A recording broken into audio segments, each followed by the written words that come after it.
अस्सलामुअलैकुम, मैं हूं सलमान कियानी और आप देख रहे हैं Salman Kiani official YouTube channel. नाज़रीन, इस वक्त बात करें सियासत की तो सियासत इस वक्त एक दफ़ा फिर से काफ़ी गर्म नज़र आती है और वो जो एक तलखी थी, जो एक आतिशफ़िशा जो फटा था, उसका लावा जो है वो अभी तक बह रहा है और किसी तौर पर भी अभी पुरसकून होने का नाम नहीं ले रहा। अगर सियासत की बात की जाए तो इस सियासत में जो इस वक्त प्रॉब्लम, सबसे बड़ी मुसीबत जो इस वक्त इंपोर्टेड गवर्नमेंट को नजर आती है, वो है महंगाई। और महंगाई का जो तूफान है कि जिसका इससे पहले बार बार मुस्लिम लीग नून के जितने भी करता धरता थे और जो भी स्टेक होल्डर्स थे मुस्लिम लीग नून के हवाले से, वो ये कहते नजर आते थे कि अगर हमें इक़्तिदार मिल गया तो हम इस महंगाई को दिनों में ख़त्म कर देंगे। लेकिन ये महंगाई यूं लगती है कि इसका जो इफरीत है वो अभी भी अपने फन फैलाई खड़ा है और किसी तौर पर भी किसी के काबू आता नजर नहीं आता। और ऐसे में जो एक लोगों के लिए बड़ी बुरी खबर है वो ये है कि पेट्रोल की प्राइसेस और डीजल की प्राइसेस जो हैं वो अब बढ़ने वाली हैं। बिजली की प्राइसेस जो हैं वो अभी कुछ अरसा पहले जो है वो बढ़ा दी गई थी और 2 दफ़ा बढ़ाई गई थी और अब एक दफ़ा बल्कि कई दफ़ा फिर बढ़ानी पड़ेंगी, क्योंकि डीजल और पेट्रोल जो है, क्योंकि ईंधन जो है वो काफ़ी हद तक महंगा होने को आ रहा है और जिसकी वजह से महंगाई का एक तूफान आएगा। वो महंगाई के जिसको कम करने के हवाले से इस इंपोर्टेड गवर्नमेंट का दावा था, लेकिन वो दावा किसी तौर पर भी अब जो है सच होता नजर नहीं आता, क्योंकि महंगाई किसी तौर पर कम नहीं होगी। मिफ्ता इस्माइल साहब जो कि इससे पहले अपने बयानात जाके रिकॉर्ड करवा आए IMF के सामने, वो जो बयानात हैं वो अब उनके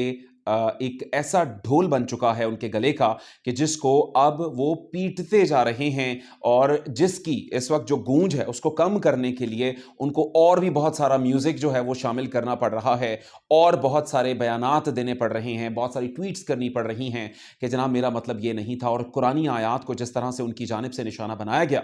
और जिस तरह से इमरान खान को नीचा दिखाने के लिए उन पर अगर कोई उनको क्रिटिसाइज करने के लिए जो पॉइंट मिला वो सिर्फ और सिर्फ कुरानी आयात मिला, तो लोगों ने इस चीज़ को आड़े हाथों लिया है और मिफ्ता इस्माइल साहब को आईना दिखाया है। और मिफ्ता इस्माइल साहब ने जिस तरह से इमरान खान को इस कुरानी आयात की बेस पर जिस तरह से तालिबान से मिलाने की कोशिश की है और अपना एक सॉफ्ट इमेज बहैसियत इंसान और बहैसियत एक जो जमात है वो उजागर करने की कोशिश की है, वो किसी तौर पर भी ठीक नहीं था। ख्वाजा आसिफ भी इससे पहले ये कोशिश कर चुके हैं और इमरान खान साहब ने उनको नेशनल असेंबली में खड़ा होकर इंतहाई तनकीद का निशाना बनाया और फिर उनके बाद उनकी ये वीडियोस जो हैं वो वायरल हुई। तो जनाब मिफ्ता इस्माइल साहब जो हैं वो वादे कर आए हैं और IMF के जिसके हवाले से ये गवर्नमेंट कहती थी कि जनाब हमने नहीं जाना, IMF जो है उनको हमने अपनी सॉवरेनिटी जो है वो दे चुके हैं, लेकिन अब ये उन्हीं वादों के उन्हीं तमाम तर जो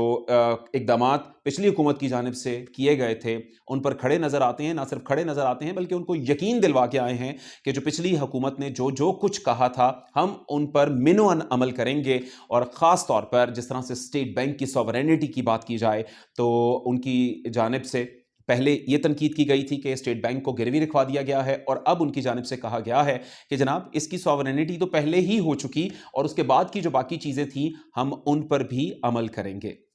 तो इसके नतीजे में महंगाई का एक तूफान नजर आता है। डीजल की एक बड़ी जंप जो है वो नजर आएगी, पेट्रोल की जंप जो है वो नजर आएगी। पेट्रोल अगर तमाम सब्सिडी खत्म कर दी जाए कि जिसका कहा गया है उनकी जानिब से IMF को यकीन दिलवाया गया है, तो इस पेट्रोल की प्राइस जो है वो काफ़ी हद तक बढ़ती हुई नजर आती है और 200 रुपए तक भी ये बढ़ता हुआ नजर आता है। और डीजल के हवाले से जिसके अंदर वैसे मिफ्ता इस्माइल साहब की जानिब से कहा गया था कि डीजल जो है डीजल तकरीबन 50 रुपए बढ़ेगा और पेट्रोल जो है वो 21 रुपए, लेकिन पार्शली अगर इस सब्सिडी को ख़त्म किया जाए और उसके बाद जो है वो स्टेप बाय स्टेप इस सब्सिडी को ख़त्म किया जाए तो यकीनन ये प्राइस जो है वो काफ़ी बड़े जंप के साथ होगी। तो ये एक बड़ी प्रॉब्लम है जो हमें नज़र आती है। डीजल इस वक्त नायाब है, इस वक्त किसानों का जो कटाई का सीज़न है और थ्रेशर्स के लिए, ट्रैक्टर्स के लिए उनको डीजल नहीं मिल रहा और हुकूमत की जानिब से अब थोड़ी से होश के नाखून लिए गए हैं और कहा गया है कि जहाँ जहाँ पर इस डीजल को स्टॉक किया जा रहा है सिर्फ नाजायज़ मुनाफा कमाने के लिए, उनके खिलाफ बड़ी कार्रवाई की जाएगी। तो ये एक और प्रॉब्लम है जो इस वक्त हमें नजर आती है। इसके अलावा बाकी भी महंगाई का तूफान हमें नजर आता है। इस तमाम जो सूरत हाल है उसमें जो इमरान खान है उनका स्टांस जो है वो ये नजर आता है कि वो अपनी तरफ से जो प्राइसेस थी उन तमाम प्राइसेस को 30 जून तक लॉक करके गए थे कि तब तक हमने बिजली की प्राइसेस को भी नहीं छेड़ना, हमने पेट्रोल की प्राइसेस को भी नहीं छेड़ना। लेकिन अब वही वाली जो सब्सिडी थी वो इनकी नई जो इंपोर्टेड गवर्नमेंट है, जो नई गवर्नमेंट है, इनके गले की हड्डी बन गई है और उनके लिए पॉइंट स्कोरिंग का एक पॉइंट बन गया है कि इमरान खान साहब अब इसको इनकैश करेंगे कि हमने तो ये तमाम रिलीफ लोगों को दिया क्योंकि हमने इकोनॉमी को बेहतर कर लिया था, लेकिन ये जो गवर्नमेंट हम पर मसल्लत की गई है ये किसी तौर पर भी उसको जारी नहीं रख सकी। तो जनाब इसके बाद अगर एक और बात करें तो सदर आरिफ अलवी और जो गवर्नर पंजाब हैं वो इस वक्त इमरान खान के लिए उसी तरह ही हैं जिस तरह पाकिस्तानी क्रिकेट टीम में जो हमने अभी रिसेंटली देखा तो बाबर आजम और मोहम्मद रिजवान जिस तरह से वो बेहतरीन खिलाड़ी थे कि जिन पर इन्हिसार करते हुए पाकिस्तान पूरा मैच जीत जाया करता था, उसी तरह से इस वक्त ये दो खिलाड़ी जो हैं वो जो इस गवर्नमेंट है, जो नई गवर्नमेंट है,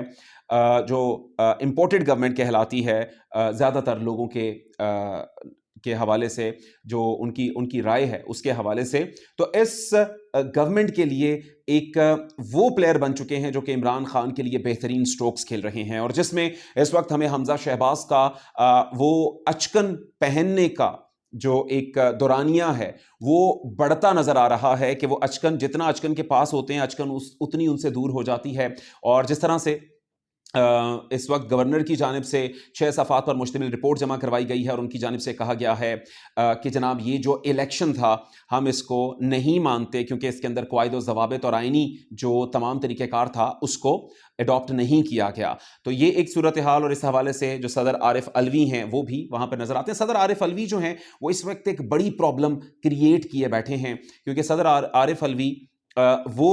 शख्स हैं कि जिनकी अगर इम्पीचमेंट की तरफ जाया जाए तो इम्पीचमेंट उनकी इजी नहीं है क्योंकि अगर उनकी इम्पीचमेंट करनी है तो 2/3 मेजॉरिटी चाहिए जो कि सेनेट में चाहिए, जो कि कौमी असम्बली में चाहिए और इसके अलावा सूबाई असम्बलीज में भी चाहिए। तो जहां पर किसी तौर पर भी हमें जो ये इत्तेहाद है, ये जो गवर्नमेंट है, ये उसको पूरा करती नजर नहीं आती और आरिफ अलवी साहब को घर भेजना उनके लिए बहुत मुश्किल है और वो आड़े हाथों लेते हैं इस हुकूमत को और वो किसी भी टाइम इस गवर्नमेंट को एतमाद का वोट लेने का कह सकते हैं, वजीर आजम को एतमाद का वोट लेने का कह सकते हैं क्योंकि इस वक्त बॉल उनके कोर्ट में है और वो हर माह कह सकते हैं। तो लिहाजा ये अगर कहा जाए कि आरिफ अलवी साहब का यहाँ पर बैठा रहना एक बेज़रर जो है एक सूरत हाल होगी ये इस पीडीएम के लिए, तो किसी तौर पर भी ऐसा नहीं है। आरिफ अलवी साहब वो तुरुप का पत्ता हैं जिसको पीटीआई कभी भी खेल सकती है और अच्छे वक्त के ऊपर खेलेगी। और क्योंकि ये जो इस वक्त गवर्नमेंट है ये सिर्फ 2 से 3 वोट्स के ऊपर बैठी हुई है, 174 वोट हैं उनके पास, तो जैसे ही गवर्नमेंट को नजर आएगा कि जो है इनके वोट्स इधर उधर होते हैं तो ऑब्वियसली फिर सदर जो हैं वो कह सकते हैं कि जनाब एतमाद का वोट लिया जाए और अगर एतमाद का वोट नहीं होता तो ये गवर्नमेंट फारिग हो सकती है। तो ये एक सूरत हाल है और इसके साथ साथ इमरान खान साहब को आउट करने का जो एक ख्वाब था और जो उनके खिलाफ फॉरेन फंडिंग का केस चलाया जा रहा था और इलेक्शन कमीशन के जिसके ऊपर बारहा पीटीआई की जानिब से उस पर तनकीद की गई थी कि जनाब इलेक्शन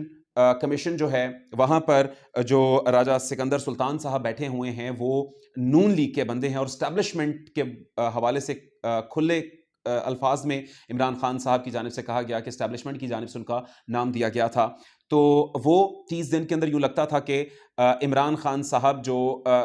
की जमात है उनको 30 दिन के अंदर अंदर फारिग करेंगे और उसके बाद ये जो गवर्नमेंट है वो आराम से बैठकर जो है वो सुख और चैन के साथ ज़िंदगी गुजारेगी। तो ऐसा नहीं है क्योंकि अब स्टे दे दिया गया है कि जनाब ये जो पिछले वाला फैसला था कि 30 दिन के अंदर जो है ये इनका केस निपटाने का फैसला उसको कलअदम करार दे दिया गया है इस्लामाबाद हाई कोर्ट की जानिब से। और इस्लामाबाद हाई कोर्ट में आपको पता है कि अतर मिनल्ला साहब और बाबर सत्तार साहब, जस्टिस अतर मिनल्ला और जस्टिस बाबर सत्तार साहब, उनकी जानिब से ये फैसला कलअदम करार दिया गया है जो कि पीटीआई की जीत गर्दाना जा रहा है और इंपोर्टेड गवर्नमेंट इस वक्त काफ़ी ज़्यादा परेशानी में नज़र आती है। और इसके बाद अगर बात की जाए मजीद आगे बढ़ते हुए तो जो एक इम्पॉर्टेंट चीज़ है जिसको बार बार कहा जा रहा था और पिछली हुकूमतों का और इस हुकूमत का जो फ़र्क देखा जा रहा था वो यही था कि इस हुकूमत में बहुत से जो क्रिमिनल्स और ख़ास तौर पर मुल्ज़िमान हैं जो ज़मानत पर हैं उनको शामिल किया गया है। और जिस तरह से उनका नाम ईसीएल में से निकाला गया है और ख़ास तौर पर ये लाइन बड़ी मशहूर हुई और बहुत सारे लोगों ने बोला और इस पे ट्वीट्स भी शेयर हुए, इस पे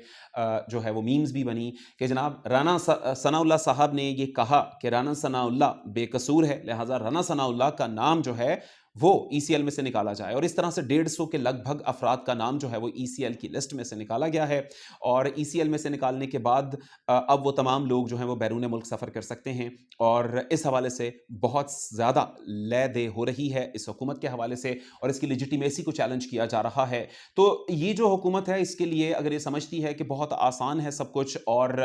ये यूं ही है कि बड़े सुकून के साथ ये ज़िंदगी गुजारते जाएंगे और अपना टेन्योर पूरा कर लेंगे, तो ऐसा नज़र नहीं आता। क्योंकि इमरान खान की जानिब से जो नया ट्रेंड मुतारिफ करवा दिया गया है इस्लामाबाद की जानिब मार्च करने का, उसको भी इम्पोर्टेड हुकूमत नामंजूर की जगह की तरह जो है बहुत सारे लोग जो हैं वो पसंद कर रहे हैं और उसकी जगह अब इसको पजीराई मिल रही है। और ये बड़ी तेज़ी से ट्रेंड जो है वो बढ़ता हुआ नज़र आता है। और इमरान खान साहब की जानिब से अपने लोगों को मुतहर्रिक किया जा रहा है और कहा जा रहा है कि तमाम लोग तैयार रहें क्योंकि बहुत जल्द इस्लामाबाद में जाना है और हम तब तक वहाँ से नहीं उठेंगे कि जब तक नए इलेक्शंस अनाउंस नहीं हो जाते। और इसी हवाले से अब इलेक्शन कमीशन के बाहर भी जो धरना देने का सिलसिला जो है वो भी शुरू किया जा रहा था और अब ये सिलसिला आगे बढ़ता हुआ नजर आता है। तो जनाब इस वक्त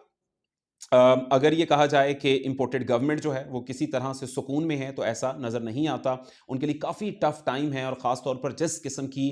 काबीना शामिल की गई है उनके लोग जो हैं वो इस वक्त नज़र आते हैं वो तमाम के तमाम तकरीबन 80% जो है वो ज़मानतों पर नज़र आते हैं। तो किसी तौर पर भी ये पुरसकून नहीं रह सकते। इसके अलावा जो भी अपडेट्स होंगी आपके साथ हम शेयर करेंगे और भी बहुत कुछ होने वाला है क्योंकि इस वक्त हमजा शहबाज ने हाई कोर्ट से रुजू किया है क्योंकि वैसे तो उनकी दाल गलती नज़र नहीं आती, उनसे अचकन जो है वो काफ़ी दूर भागती हुई नज़र आती है, लेकिन अब कोशिश की जा रही है कि हाई कोर्ट की तवस्सुत से उसको पहन लिया जाए। देखते हैं कि मामला किस जानिब जाता है। इस हवाले से जो भी अपडेट होगी आपके साथ शेयर करेंगे। तब तक अल्लाह हाफ़िज़। पाकिस्तान जिंदाबाद, अफवाज पाकिस्तान पाइंदाबाद।